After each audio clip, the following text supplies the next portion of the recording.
The 3 years since Coloradans legalized psilocybin have been a long, strange trip. Only this week did Denver issue its first license for a psilocybin healing center.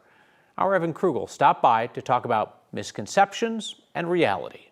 Some of these are yoga mats. There's also blankets here. Opening a new business often requires new decor. 100%.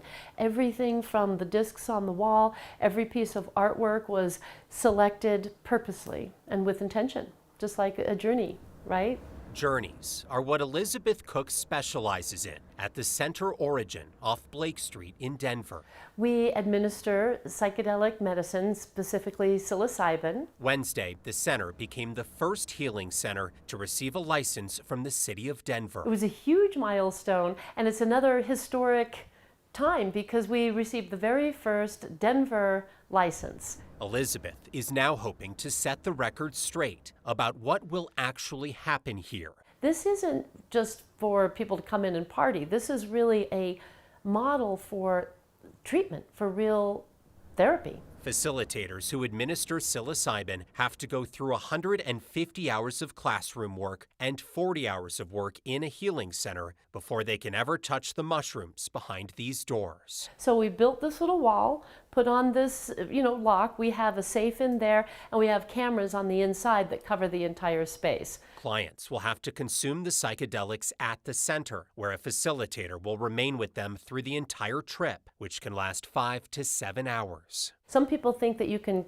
come in and buy them and then just leave, as opposed to, and that doesn't work. Everything has to go through an administration session here at the center. Elizabeth knows people will continue to have questions. She says her line is always open as she tries to pave the way for safe journeys in Denver.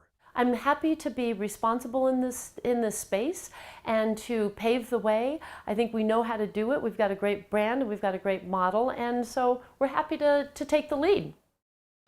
Now, treatments at this center will not be cheap. An individual journey will cost $3,500, but they are offering cheaper options for people who are willing to work with someone who's in training or to participate in a group session. Kyle, one reason those prices are so high, state licensing in this industry costs thousands of dollars. The state says they had to do that to regulate an industry with no taxable sales revenue since, as she mentioned, you can't just walk in and buy mushrooms and walk out. Evan, you've done a great job explaining this to us because I think so many people just know the cannabis model, right? Everybody knows the cannabis model, but as you said, you're not just going to stroll into your neighborhood shroomery and walk out with product. Right, it's such a different ballgame here, entirely different industry. That's why we're seeing those higher prices compared to cannabis, where everybody was trying to offer as low as they could to get people in the door. Really different ballgame here, very different regulations as we start to see this unfold in Denver and across the state. Evan Krugel, thank you very much.